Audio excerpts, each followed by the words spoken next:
নমস্কার বন্ধুরা, সুনিতার হেসেলে সবাইকে স্বাগত।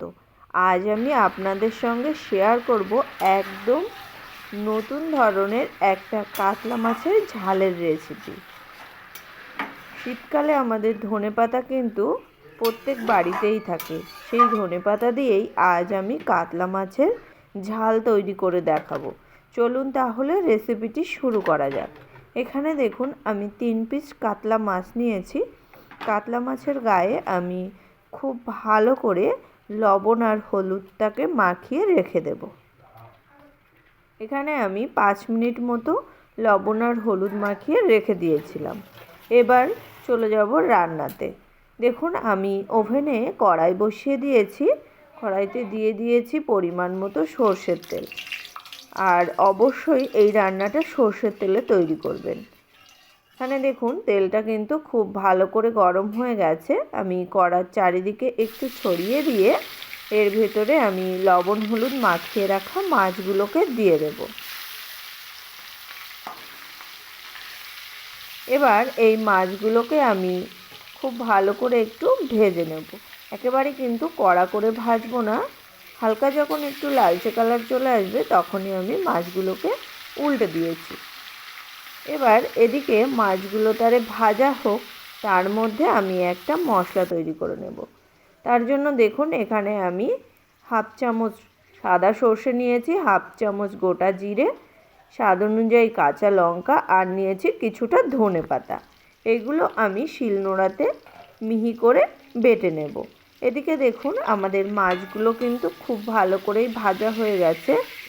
এবার এই মাছগুলোকে আমি তুলে নেব।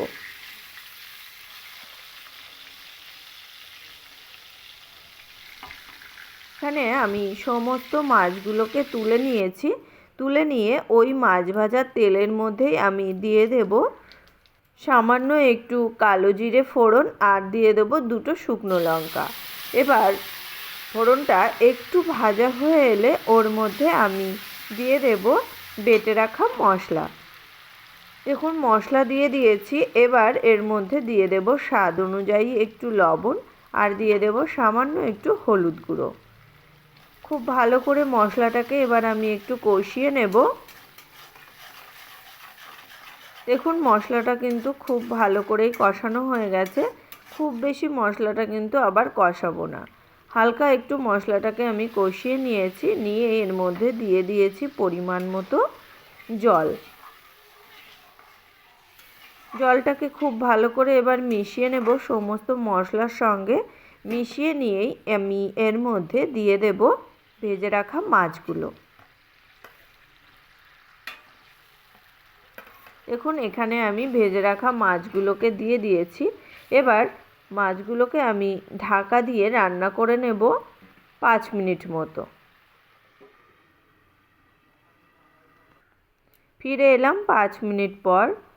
মাছগুলোকে এবার একটু নাড়াচাড়া করে নেব।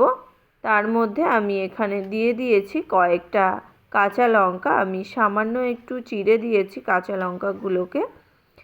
এবার মাছগুলোকে আমি একটু উল্টে পাল্টে আমি আবারও ঢাকা দিয়ে রান্না করে নেব 5 মিনিট। এবারে কিন্তু আমি লো আঁচেই 5 মিনিট মাছগুলোকে রান্না করে নিয়েছি।